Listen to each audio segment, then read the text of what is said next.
We are live. What's up, everybody? Welcome to Vancity Beats, Eats, and more. Yeah. My name is Kazi. I'm joined today on the show with Alyssa, with Adriana of AO Studio Space, and we out here on the unceded ancestral lands of the Musqueam, the Tsleil-Waututh, the Squamish First Nations, what the colonizers have called Vancouver, BC, what we creatives and urbanites like to call Vancity. And I am so excited to sit down and talk to the both of you today in this space. Last night we were here for a really special workshop that y'all organized just for this interview. It was called Flow, State, and Paint. I mean, there's so many things I want to get into today. But I would love to start with, first of all, talking about each of you as individual artists and creatives. You're both powerhouses who, as I've gotten to know you, are dedicated to using artistic expression as the vehicle, as the modality for healing, for somatics, for embodied creativity and expression. And yeah, that speaks a lot to me as also a creative, as an artist, and someone who truly believes that like the way that I express myself is also how I heal myself. Yeah, so can you please introduce yourself and yeah, what artistic expressions you like to use to heal and to, I guess, express yourself? Sure, you want to go first? Sure. I'm Adri. My pronouns are she, her. I am, like everyone, born creative, born exploring and really following inspiration. But the modality that I love the most is painting. And there's a bit of me that really loves to paint literal, like body work, like figures. But what I've really leaned into this past year is painting just from the heart and just seeing what comes through and just getting more into my like 4-year-old self, just like seeing the expressiveness of like the moment. And movement is really where my creativity really is drawn from, is being in my body, learning how to be in my body, being in relationship with my body, and moving when I want to, the way that I want to dance or move, or in a yoga class. I really love teaching and being in yoga classes, yoga spaces. Yeah, that's probably the little snippet of my creative expression. What about you? Over to you. So my name's Alyssa, and I've been an artist since I was a teenager, really. I grew up in a family of business people, accountants, really, and so I felt a little bit like a fish out of water, and it wasn't until I think I was 14 in art class that I discovered I could draw, and that was kind of a big moment because it just opened up this whole world for me, really. And I started off teaching art at a summer camp for kids here on the Sunshine Coast when I was 16 and 17, and that was super fun. And then I did a fine arts degree. I studied painting and drawing and photography, and I've been a creative my whole life. So professionally, I've been a graphic designer and a brand strategist and all that. So right now, like my painting practice typically looks between this kind of more creative flowy work, like Adriana was saying, like coming from the heart, or it also is quite figurative. I do a lot of portraiture and sort of figurative work. I've been on a tip for a few years now doing self-portraiture because I think this practice of self-regard can be really powerful and really healing. So, yeah. So cool. Yeah. You don't need that. No, I have my own mic here. Yeah, so yesterday during the workshop when you were introducing yourself, you were explaining that having gone to a traditional contemporary art school really killed it for you. And then you were able to rediscover yourself through this residency that you did in Mexico. Can you tell us a little bit about that? Yeah, sure. Yeah, so I mean, I was only 17 when I started school, like university, and I definitely didn't have a strong voice or sense of my own aesthetic or style. I mean, I had a strong aesthetic in some ways, but you know, when you're in university, you're getting teachers telling you the way it is, and like, this is how you do it. And it was highly conceptual, very, very cerebral. And so everything was about coming up with a concept and then working from this concept to create a body of work. And I found it just very opposite to the way that was natural for me. And for me, I often run very intuitively and very process-oriented, and I love to really follow the impulse and really go from more of that kind of route. And so basically, like, I was in university for like 5 years or however long it took me, and I stopped painting for about 7 years after. Like, I just dried up, and I was like craving to paint, but I just couldn't bring myself to pull out a paintbrush, just because I'd lost my way in finding my way to the canvas. And so yeah, when I was, it was just over 10 years ago now, I was on the end of a trip in the Baja Mexico, and I stumbled upon some artists, and they invited me to their art studio, and I ended up doing an informal residency for 3 months. That was just life-changing. It was mind-blowing. It was amazing. And something I love about Latin culture in general is just they're very visceral, very poetic, very not cerebral. Like, they tend to be more feeling-based, more feeling, more emotive, more of those kinds of things. And obviously, it's a huge generalization. There's so much diversity within each culture, but I just found the technique I learned was very much process-oriented. It was all about applying abstract paint in layers and adding and letting it dry, and sort of there was all these different ways to apply it as well, which was really beautiful. And it just got me flowing again. And all this really inspiring work just poured out of me, and like I was doing figurative stuff alongside the more abstract, and that was really fun. And I haven't really looked back since, so yeah. That's so cool. Yeah, and Adri, yesterday you were sharing a bit about your background, and when you were talking about what is now being called somatics, you know, that's also a word that I feel has like come up more recently, and it's like, you know, the new buzzword that everyone's using. How would you describe that? Yeah, I think, I mean, I love this trend of somatic work. I think it's of the time of the evolution of our humanity. And my work with somatics really started when I studied energy work. I got introduced to my teacher about 12, 13 years ago, and it was on a healing path, and she opened my eyes to magic. I had an experience with her that was life-altering, and I was sober. I was just on a Reiki table. And so I went from, you know, living a life of very dull, maybe closed off, really. I studied graphic design also, a lot of like rigidity and structure and needing creativity to be a certain way. And then, you know, alongside that, I entered this healing path, and all of a sudden there's like, oh, there's this inner world that I wasn't attuned to. And so in the last decade, I've started getting to know that inner world, and a piece that came together is starting to draw that inner world. And so the experience of healing and, you know, facing all these difficult parts of ourselves, of taking down the layers and learning the energy that lives in our body is somatic work.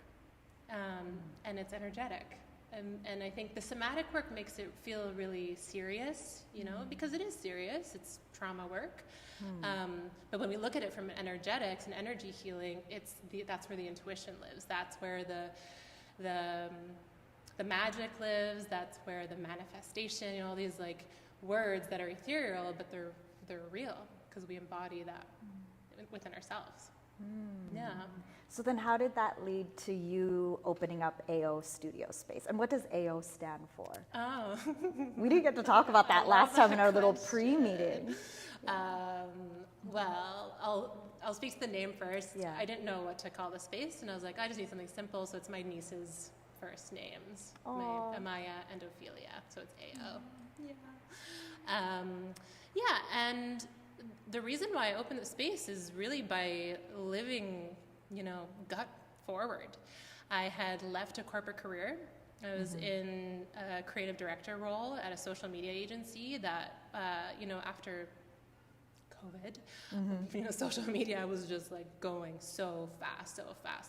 And my energy is not that fast. The way that I work is slow and methodical and thoughtful. And so the world, and that was happening before COVID, the speed of design and the structure of design, there was already a calling there to leave the world. And so it got to the point where I decided to take a pause, and the space is someone I knew owned the space or had the lease before me. And I was in a bit of a what now moment, and I've always wanted to bring this idea of intuition and art and healing and well-being in physical form, not just by myself in my apartment. I was done with that. So that's how the space, I said yes. I took the keys, and just from there it just started happening, and it's been building for the last year. Which is so cool. It's been a year of AO Studio Space, and actually it's quite a legacy within this space, because I first came across this space, it was called Space, about, I guess it would have been like 8 years now. Big shout outs to Mr. Pat Christie, who I met through this, and I mean, this place, for all of us, I think. community weaver, and this place has shape-shifted multiple times. I've seen it as like co-working space, gallery, like things hanging off the ceiling. And it's really awesome to see that it also like passed on and carried through with someone else in the community, and continuing that legacy of like this space being for artists, especially here in Vancity, where like the erasure of arts and cultural spaces is like an epidemic. Like people can't afford, and it's really hard to upkeep. It's a challenge. And so big kudos to you and congrats. Thank you. Alyssa, I would love to hear from you how, because we've known each other for a long time. We've seen each other through different chapters of life, and I've known you as a painter and through your creative expressions in that way. But it was really cool to catch up with you and hear that like what is alive and juicy in your life right now is like nervous system regulation through your arts practice. And so, I would love to know more from you about how that came into your life and became juicy and alive and present for you. Oh, yeah. Can't get enough of talking about this right now. I mean, I feel like I sort of called in this really beautiful contract that I got this June working for a woman named Irene Lyon, who's really big in the nervous system healing space, and she's an OG. She's been teaching for 10 years, and she's a real science-based, like she really knows her stuff, and she's very embodied, very deep in her work, and she studied with Peter Levine and like all the big people directly, and so she's been teaching me a lot through. She's got online programs and a ton of content. So through doing graphic design for her, I've been learning so much about the nervous system to a depth I didn't even know existed. Like most people, it's a buzzword right now. Like a lot of people are talking about somatics, a lot of people are talking about the nervous system, but like most people don't know really entirely what they're talking about, because they have a felt sense of it maybe, but like it goes very deep, and there's a lot about it that just really explains so much of our experience and how we're really all mammals. And so if I was 5 years old and you were to explain to me what does nervous system regulation mean and why it's important, what would you say to me? So the nervous system has this capacity for survival. The three things are called flight, fight, and freeze. And those are survival responses. And so they're important. It doesn't mean that you're dysregulated if you go into a flight response. It's actually essential to your survival. If you're an impala in the jungle in Africa or the savanna in Africa, then a cheetah comes, you want to be able to flee, right? You want that flight impulse to be online. But the problem is in our industrialized world, we get trapped in fight, flight, freeze. We can't complete the cycle. We have frontal cortexes, and we have cultural norms and constraints where we kind of like go, oh, I can't express this anger that I'm feeling. I can't grieve the feeling of sadness that I have in my body. And so it doesn't complete, and then it ends up accumulating, and then that's when dysregulation comes online. And so regulation is really the state of a normal functioning nervous system where you have the ups and downs, and you're able to complete the stress response and come back to parasympathetic rest and digest. And so, yeah, it's simple, but like, yeah, there's a lot that can go wrong if you don't. And it's so prevalent in our society. It's all like everyone has some state of this right now, and yeah, it's very work that I've become passionate about. So. I mean, I'm not sure if a 5-year-old would fully understand all of those words. Basically, it's just like regulation is feeling good. Like it's acknowledgement. It's feeling your feelings. Yeah. It's being present to. It's like literally like feel your butt on the chair right now. Be in touch with your environment. Looking around and like feeling yourself and your body in space. It's about like interoception, which is just like feeling what's going on inside of you. Yes. All of those things. So. And without it, you get sick. Yeah.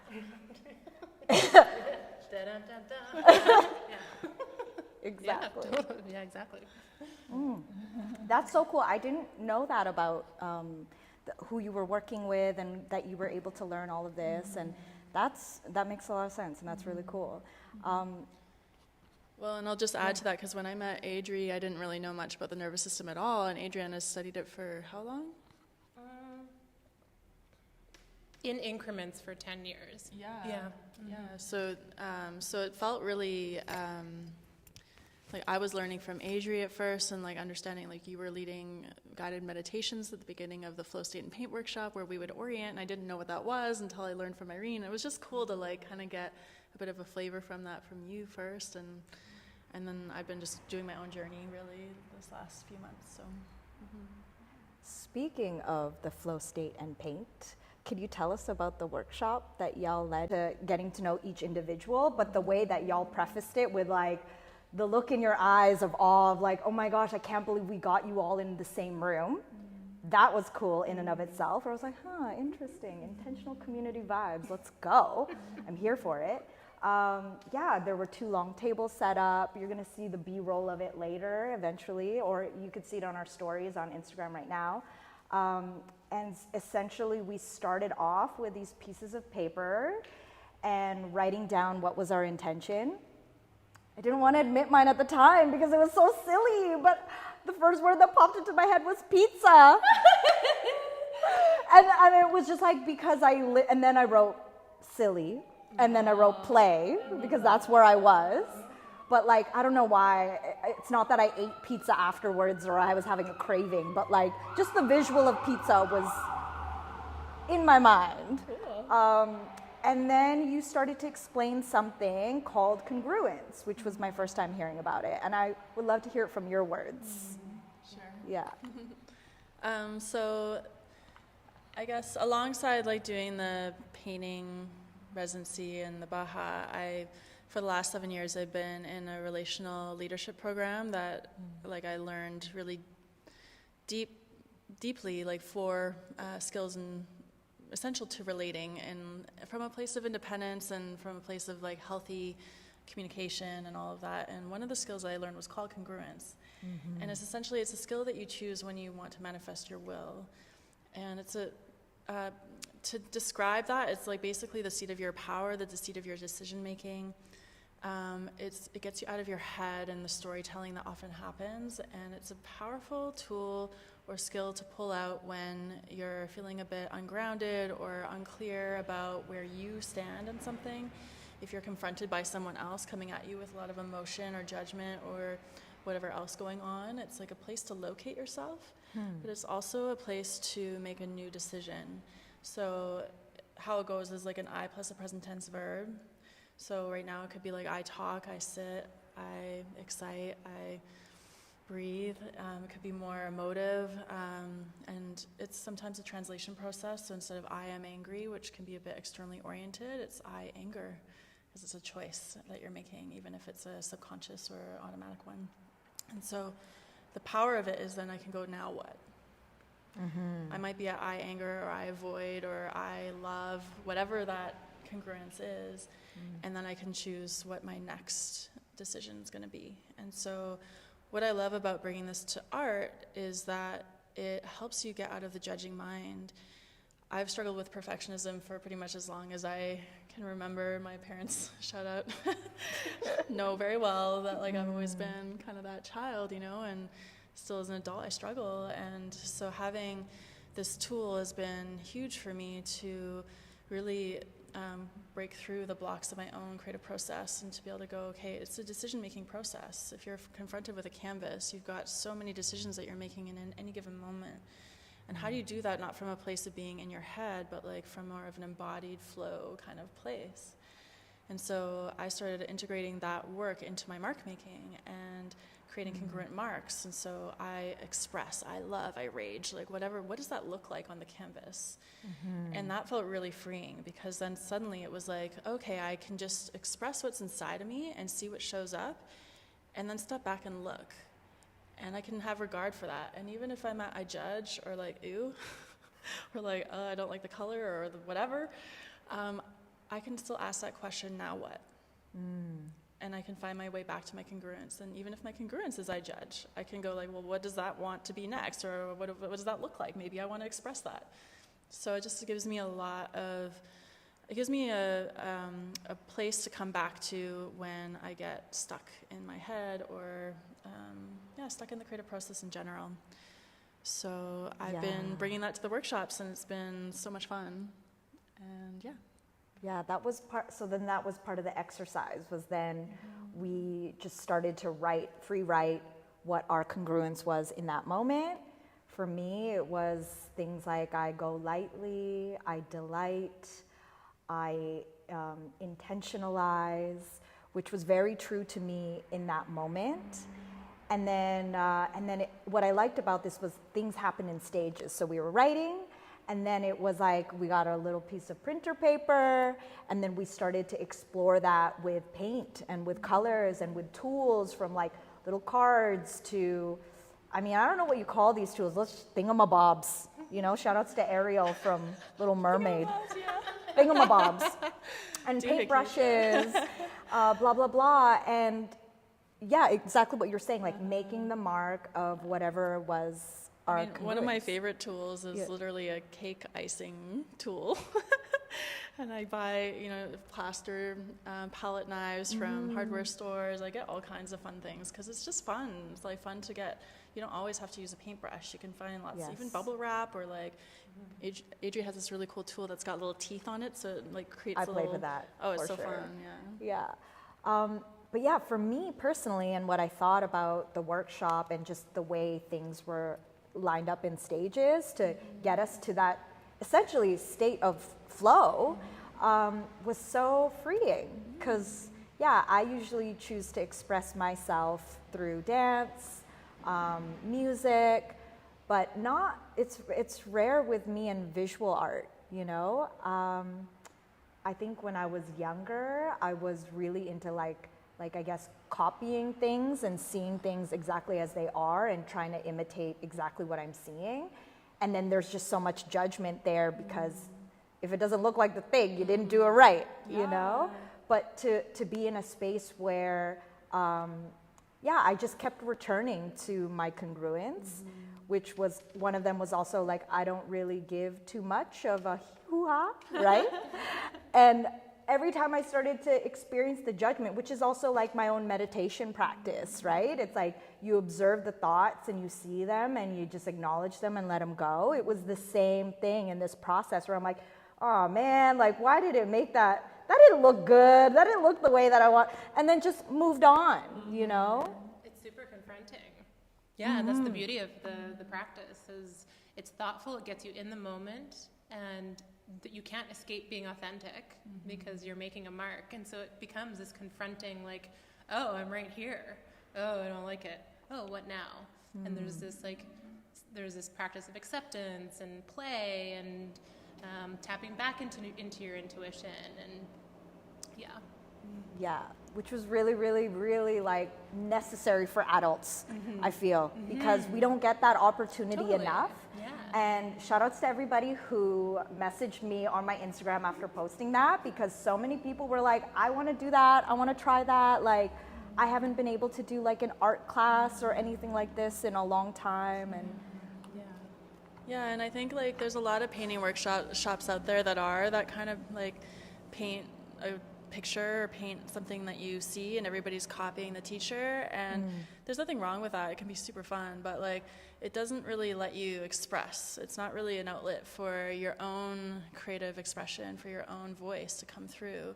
And so what I'm really passionate about is creating that channel, that place of like opening for that creative impulse to come through. I think there's so many places in our culture we have a lot of creative wounds, a lot of injuries. When like we're growing up, we're told, like you're saying, like, oh, that doesn't look like a dog, what do you think that is, you know, or whatever. You're like drawing, you're like, I don't know, like and like, you know, it's really tough to like undo some of that. And so this is part of what I'm up to with this and what Adri's up to with AO Studios. So I think if this was me like a couple of years ago, I don't think I would have had the same level of like liberation in me expressing myself. There definitely would have been more judgment.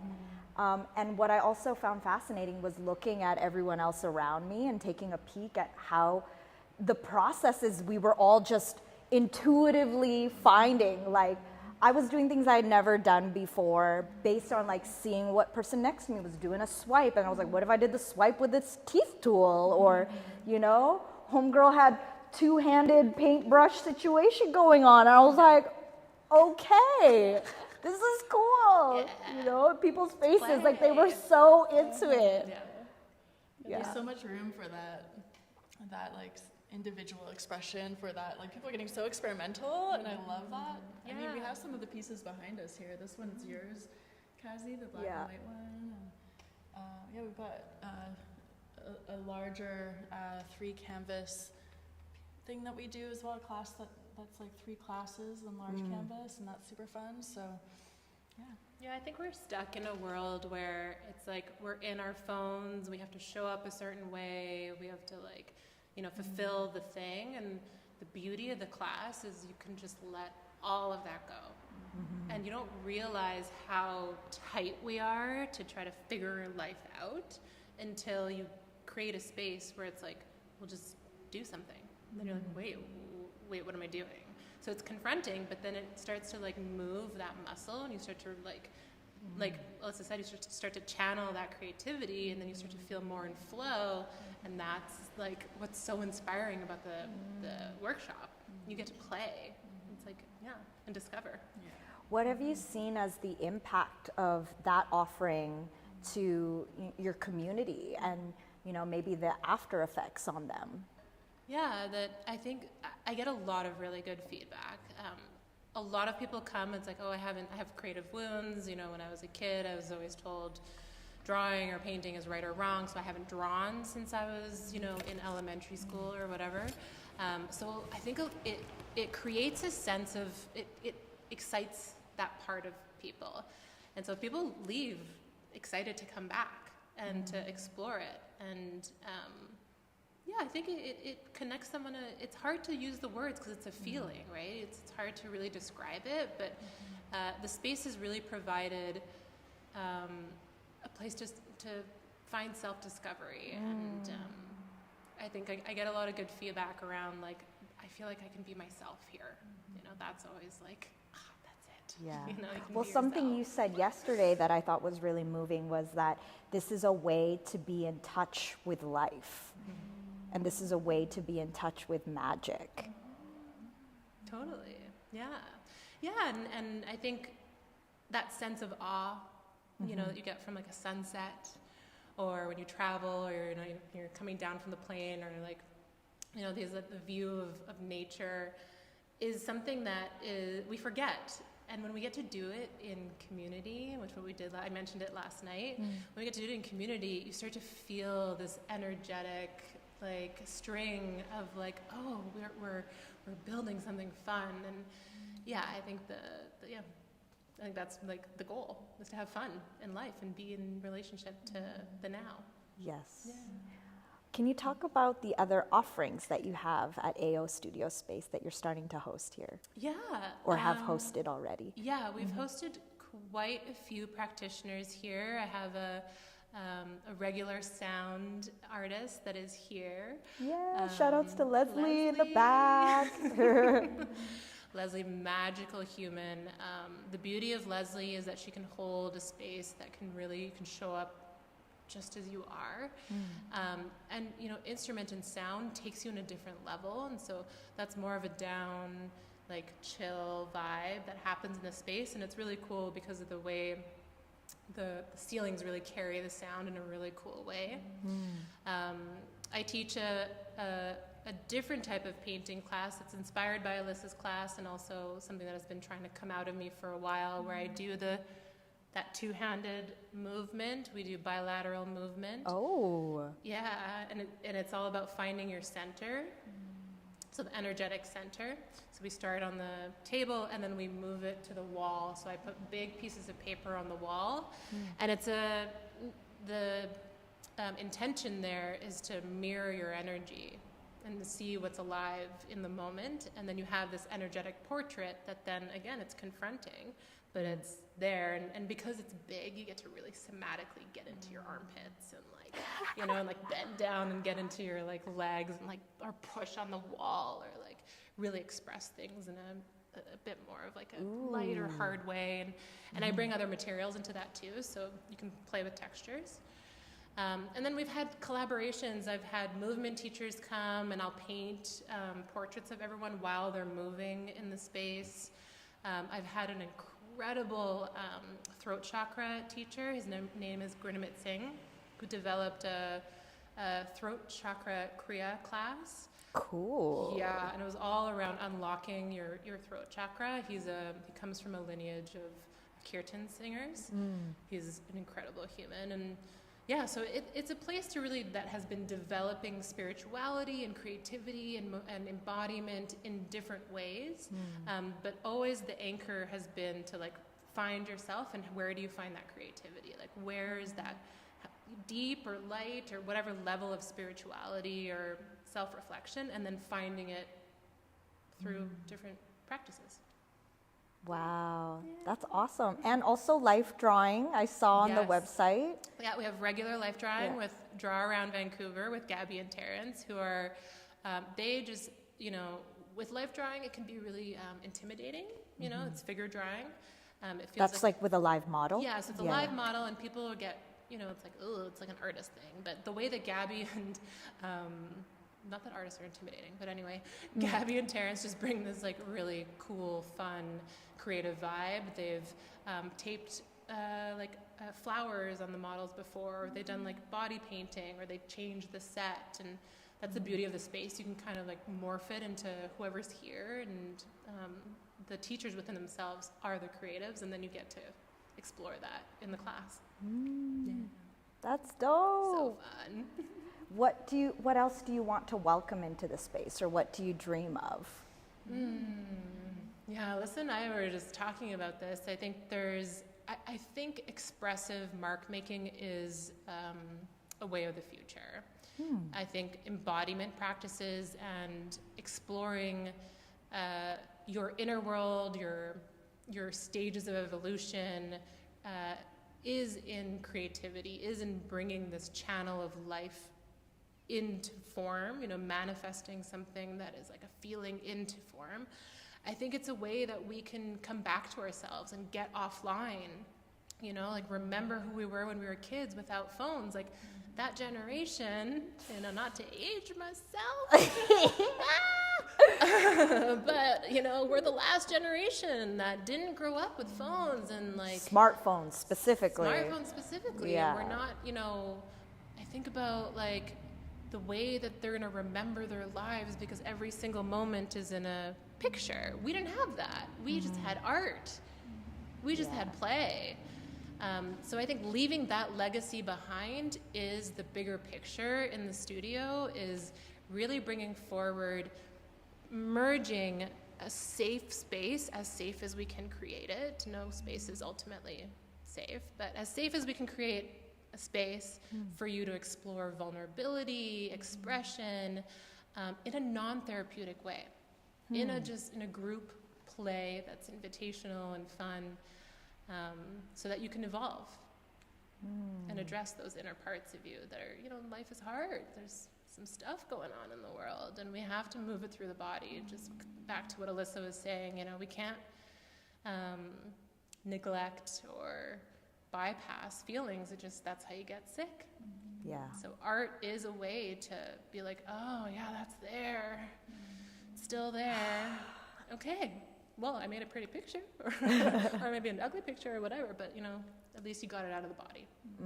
Yeah, so that's the big picture, what wants to come through in the studio, what we're developing together, and seeing how that works with leadership, embodiment, feeling better, feeling expressed, and community. Yeah. How about you, Alyssa? Anything to add to that, or what you dream of? Yeah. I don't know. I have so many dreams.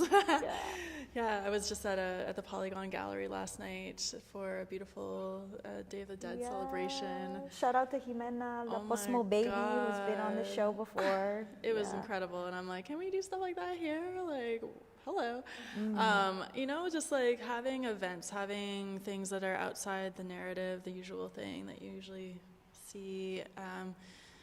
I would love to make this concept more like a yoga studio, but like for your creative life, and have that be a practice, because it's the people who keep coming back to the workshops over and over again. They're the ones that are like evolving with this and going like, oh, it's starting to change the way I show up in my parenting, or it's starting to change the way I show up in my work or in my relationships, and the way I'm creative in life. And that is powerful, because that's the ripple effect that I want to leave in the world ultimately, is like, how can you be more freely expressed? How can you make the mark that you're here to make? And I have this saying that to be alive is to create. Yeah. And you're creating whether you're doing it consciously or not, right? And so you might as well be proactive and find ways to be creative in a more conscious way. Now, that isn't just a cerebral process. It takes the full body to come online and to move through anything that is holding you back in that. So that's what I've really discovered, especially this year. It's been a big year for us. Yeah, it's been a big year. It's been a huge learning. So good. What is, a major thing that you've learned about creating this space for community? In all truth, the biggest thing I've learned is the ability to hold space for a community, because that's different than thinking about holding space for community. It's true. Yeah, it's a capacity. It's an ability to show up and to do the thing, do the reality, the earth-based stuff, the adult stuff, and also being there to receive people as they are when they walk through the door. It's really important for me in my practice to create a welcoming space. My background's in trauma-informed practices. I taught 3 years at a Common Ground at a really cool studio that really that had us embody body neutrality, and that's really, really, really important to me, to have a space where people can feel okay to put their guard down. And as a woman of color, that's something that I've struggled with my whole life, being in environments where I felt like, oh, I'm different here. Why? And then, learning that I've had to show up and own it. And it took a minute, 40 years, but a minute to get to the point where I'm like, well, this is who I am. I can't change it, and feel okay. Learning how to hold that in a physical, space, the ability to hold that has been the biggest lesson. And it hasn't been easy. It's been a challenge, but, here we are, forward. Yes. And Alyssa, for you and this work now that you, through your workshop and through this offering, what have you felt within yourself change and shift in how you show up for your life, for your relationships, for your clients? Yeah, I want to know that too. Oh, juicy. Yeah, I feel like it's such a practice for me, because it's ongoing. It's definitely been a year of new love, of new partnerships. Adriana and I have been working together this whole year, and it's been so much fun. I feel like I'm coming into my own in a new way, in the sense that, you know, I've been studying a lot of these principles, especially around relational leadership, for a long time, and to like be able to actually feel myself coming forward in a more courageous way. And, you know, I really see how much our ability to be courageous is tied to your nervous system. Yeah. Right? Wow, yes. Actually, you need to be grounded. Yeah, you need to be able to like regulate yourself if something throws you off. You know, anytime that you experience stress, because we're not going to be living in white boxes. Like, we have to be in the world, and life in the world is stressful. It's just to face it. So like, I've had a business called Brave Narrative for 10 years now. It's turning 10 in February, and this idea of a brave narrative has been so essential to my own development, to my own, like, it's like the name that keeps calling me forward, you know, and this idea of courage, and creative courage in particular, and writing your own story has been really central to my work. And I feel like I'm still walking that path. I still have a long ways to go, and I feel like I'm making a turn. Like, I'm just like coming to a bit of a period ending and a new one about to begin. And so I'm excited to see how this moves forward. But yeah, I mean, I just see myself having more self-belief and more sense of leadership naturally in my life, and that's the best I can ask for. So Yay! Honestly, I'm just hyped on the both of you. It's like you're talking and speaking on things that I have been feeling and thinking within myself, also as someone in community, also as somebody who is a creative human being, and just seeing, I mean, since the pandy, since the corn dream, since the good old Coves Padoves, I made that one up just now.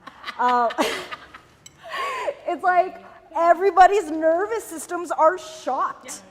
You know, like I used to MC a lot of things and do a lot of events, like being, like this is as much as I can do right now, like intimate spaces, conversations, small, but going deep, you know? And a lot of it came from, just like the nervous system feeling shot and realizing like, I don't have this social capacity anymore, like something has shifted, so how do I work with this, you know? And how do I, exactly that, like learn how to be courageous in the face of chaos around me and like find my center. And that's like, I mean, that's constant work, and that's like multiple modalities of practice. Yeah, the world's become more sensitive. Yeah, we've all become more sensitive, right? And as an energy worker, I'm like, yeah, let's bring on the sensitivity. Like, let's play with it. And so I think that's why I was saying before, that I feel like this practice is of the future, is because, now you're all in this game? Okay.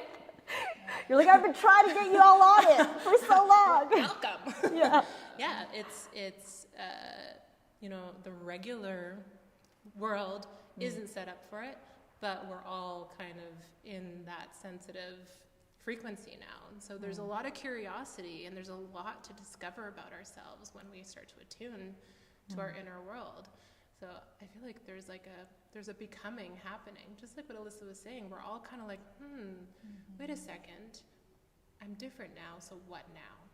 But there's those in-between stages, right? There's those transitional periods that we need to go through, and why not bring play into them? Yeah. Play might actually be one of the easiest access points, you know? Some people might be watching this being like, I don't know, you sound a little woo-woo-woo, you know? But like, then there's play. How do you describe the magic and awe and wonder you experience when you're playing? Oh, 100%. Well, and one thing I've learned is that play is really hard to access when you're frozen. Like when you're in a state of functional freeze, it can be really hard to access that. And like being here, like on camera, I'm reflecting back to the last time I was on the news, which was like in 2021 or 22, I think. I was in Austin, Texas, and I was doing an art residency, and my project got featured. And I looked at that video, and I was like stone-faced. Like I was just like so like frozen, and it's wild to me just to like feel I'm way more comfortable here, like maybe being around friends, but also just like I've done all the work, like I've done so much work on my capacity to move through the feelings and the freeze and come more online, and so I'm more playful in my life, like I'm able to access that in a deeper way and support other people too as well, which is just like, that's amazing, like that's what it's about. If we can share with people watching this, what is like one tool that they could use to just tune in, ground in, access their inner parts? Simplest way is the breath. Yeah, it's just tuning into the breath. People don't even know, that's our life force. That is the purest way that we can tap into ourselves and our inner world. So starting with the breath, even like 3 intentional breaths a day is that starting point. And that's, that's what I would say. How about you, Alyssa? Yeah, I think, I've just got Irene Lyon, Lyon in my head, and she talks so much about building capacity, and she starts very basic with just like basic orienting, connecting with your environment, connecting with the ground, connecting with your breath, really paying attention to your impulse, your biological impulse, like whatever's going on inside you. If you have to pee, if you're hungry, if you're thirsty, like so many of us ignore those signals and we just power through, don't eat breakfast and just like live on black coffee until 1 o'clock, and then you're like this. You're just like, oh my God. We've been there. Right? Definitely have been there. Love Yeah, coffee. I know. Yeah. But yeah, it's like, if you can build the capacity, Irene says over and over, and I'm doing her programs and I'm discovering it myself, because if you start to open up, then the stored survival stress that's inside your system will have exit points. So there'll be more space, more flow in your system, and you won't be holding so much, and you'll be able to be more present to sensation. You'll be able to be more, you'll have more capacity to feel your feelings, which is huge. And it might sound woo-woo to some, but like that's because it's experiential. You have to experience it. Personal. It really is, yeah. Deeply personal. One cool one that I learned as well, which is a fun exercise. I think we should do it all together. I think we should do the 3 intentional breaths, because whoever's watching has to do it with us now. And then the other one is the 5 things you see, 4 things you hear or smell. We go through the senses. You want to play? Yeah. Sure. Let's do it? Yeah, Okay. like popcorn style. Yeah. Should we do that first or the breaths? Maybe the breath, yeah. Okay. Let's do the breaths.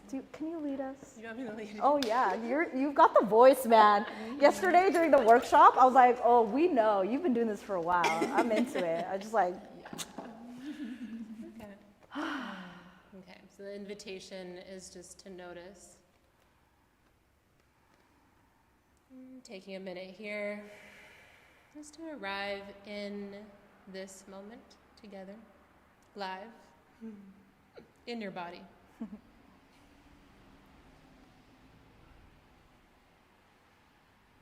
And then when you're ready, start to draw your awareness into the breath. We're going to meet in your next exhale, and so can you empty out the lungs all the way out? And then taking a nice big breath in, and letting it go.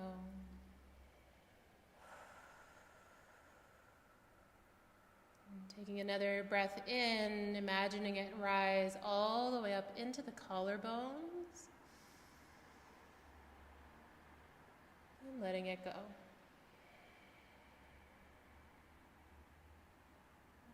One more time, maybe even drawing the shoulders up towards the ears. And then exhale, letting something go.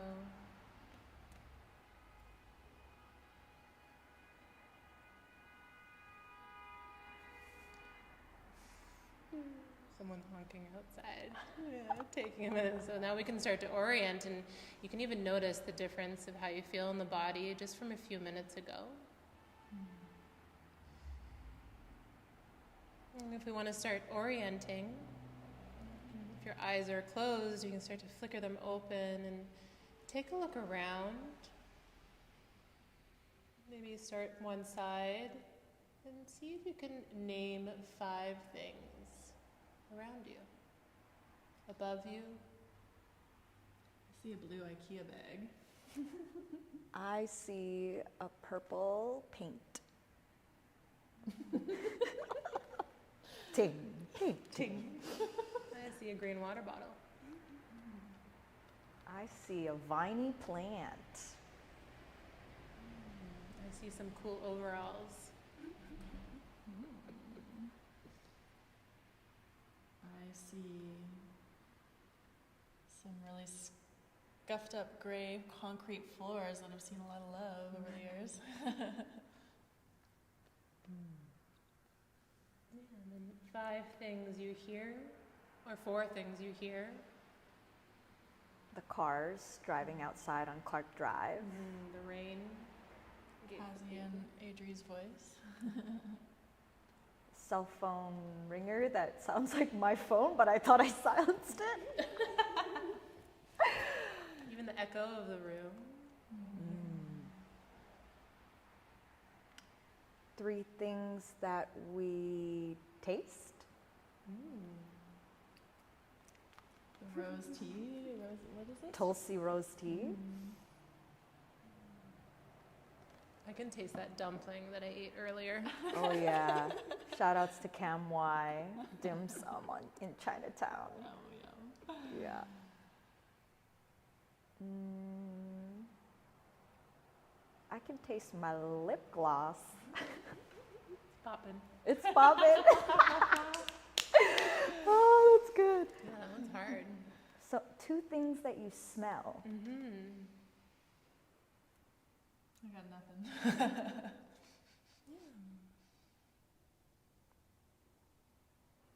How would you describe the Yeah, smell? the smell of the room. Oh, you were burning incense, or was it sage? It's burning a bit of sweetgrass. Ooh.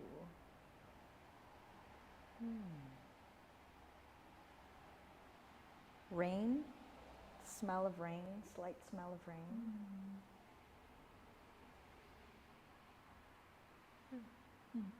And then one thing you can touch or feel.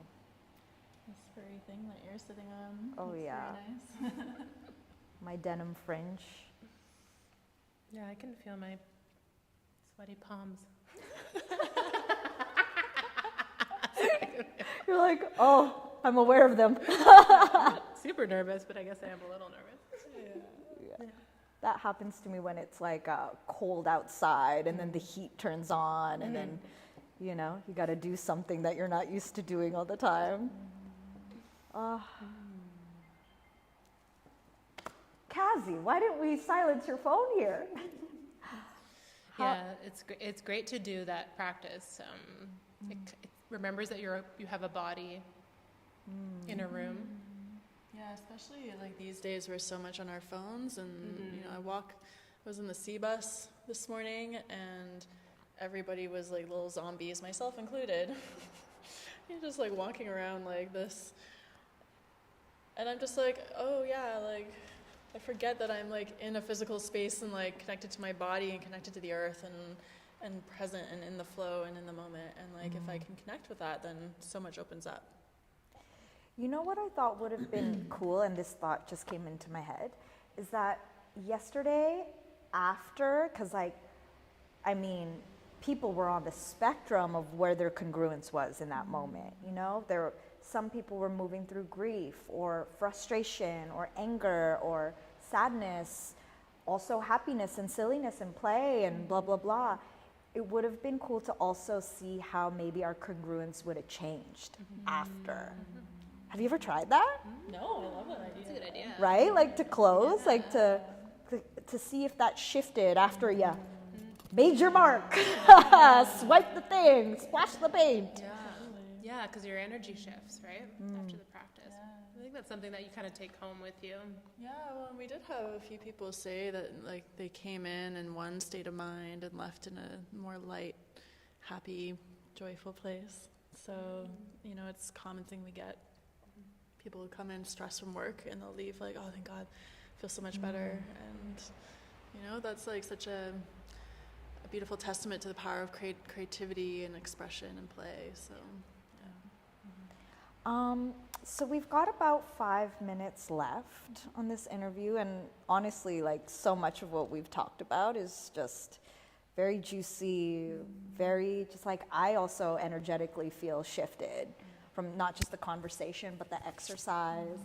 And I'm stoked to further expand my community, like those who make up the Vancouver creative community. And sometimes we think it's so small, and then I meet someone who I've never met before, and then we're like, okay, great, more, you know? I would love to hear from the both of you. What are you excited about or stoked on of Vancity's creative community? Well, I'm going to an event tonight, actually, in the art scene at the Astro Club by Drew Young and his partner. They've created this beautiful space for artists that I'm stoked to explore, and I guess there's going to be a lot of artists exhibiting and selling and music playing and all kinds of fun stuff. Is that part of the culture crawl? No, it's just it's its own thing, but it's happening tonight. So if you're watching this live, come through, it'll be fun. So, but yeah, and then you've got stuff going on for the culture crawl here, right? There's a really cool collective that's doing a group show here. We're not part of the culture crawl, but it will be run the weekend of the 15th, I believe. Yeah, and I'm stoked. I feel like the kids over at Astro Club have really set the scene. There's a movement that's happened with the art scene probably in the last 10 years, and it's growing. So, what's the movement? How would you describe the movement? I feel like Van Mural Fest has, that was just a huge part of bringing art to life. And I see entrepreneurs as artists too. There's a lot of local businesses that have held on, for dear life through COVID, and I support local, because those are the real creatives, is the ones that are, doing the thing on their own terms. But yeah, I'm stoked on the future of creativity for the city, because there's lots of room for it. Yes. There's a lot of space for creatives to come alive, and I want more. I want more of that. Yeah. I think Vancouver has the highest per capita of artists in Canada, and really? Everybody is hiding in these little pockets. Like, it's not really visible in the way that it is if you go to Montreal or like another big city like Toronto or LA or something like that. New York, like it feels very quiet here. There's a challenge with the arts here, but I think. Like Adri was saying, like with Van Mural Fest, with all these different initiatives, you just start to go, okay, there's leaders in the community who are making moves and they're doing cool stuff. And so, taking chances, exactly. So. Could you name or shout out 3 artists that people should be on the lookout or look up? Yeah, that maybe has been personally inspiring you, or is like very like. Yeah. I mean, I have some awesome friends who are incredible painters in the city. Like one that comes to mind, Priscilla Yu. Shout out Priscilla. Yes. She used to be connected with this space, I believe, back in the day. We used to have a studio here, I remember. And her stuff is rad. She just spent 2 months in Europe and did an art residency in Lisbon. What? And my girl Ciel Beau, she is a synesthesia painter who turns music and sound into color, and that's incredible. Her work is super cool. Wow. And I mean, there's just so many. I'm looking forward to seeing Michael Bach's new work tonight. He's also an incredible local artist who is a friend of mine, and I'm just like always impressed by his work. That was a good list. Also, did you know, at my old house, Hoy House, Priscilla Yu was part of painting that front mural. Really? Yeah, it was Priscilla and Sid, Eva, who was here yesterday of Pattern Nation. This is also a Pattern Nation necklace, by the way. And myself, the three of us, we had painted this, this really cool way of doing a mural where we all chose a corner and we all chose like a pattern or an aesthetic. And then we would go switch, and then we'd choose a different part and then like build off of what they were doing. And we had done it only in black and white, which was hilarious for both Sid and for Priscilla, who are like so vibrant in color. Yeah, Sid's amazing with Pattern Nation. Definitely another name. I'm like gonna forget so many and be like, dang it, I forgot. Well, it's okay. I limited you to 3. Yeah. So. Yeah, Sid's a huge inspo. I just met her, but she's sweet. I'd say I'm more in the like teacher artist, vibe. So shout out to my girl Leslie and Paris from Empathy and Me. The most incredible soundscape artist I've ever experienced. Just takes you to another level of awareness with her sound journeys. When's the next one? Quick. Next one is this weekend, the 10th, November 10th, Sunday, 7 p.m. Check the website, aostudio.com, .space. Yeah. Thank you. I want to say Roshni Riyar. Rosh is, when I was thinking about opening this space, I met Roshni. And we started talking about spirituality and creativity. And I was like, there's my affirmation. I'd never known anyone who was into that world. She's a poet. She's a writer. She's an incredible human being, an incredible embodiment of community for the South Asian community, is bringing yoga's roots to modern well-being without all the other stuff that yoga has turned into. Roshni is a real one. And my friend Kevin Yi, Kevin Yu Chen, Qigong teacher, used to dance professionally as a ballet dancer, yoga teacher, acupuncturist. One of the most embodied, creative humans that I've ever met. Just so talented, and then when you're in his presence, you're allowed to be yourself in the most magical, beautiful, expressive way. So grateful for his friendship too, and all the other people I know. Love you all. Adri.lovesyou on Instagram. Well, this has been an amazing hour. I really appreciate your time. I appreciate y'all organizing the workshop yesterday so we could take some B-roll and some footage for the episode, but also for us, myself and Sean, to personally experience the magic that you do. It was cool because we had a pre-interview, and then I was just like, I need to experience this, I need to understand what is the magic that is going on in this space, and that there's so much more to come. So if y'all are interested, please look them up. aostudio.space is the website, as well as the Instagram. It's at aostudio.space. This has been Alyssa, Adriana, and Kazi. Appreciate y'all tuning in and checking out this episode. This has been Vancity Beats, Eats, and more. Bye.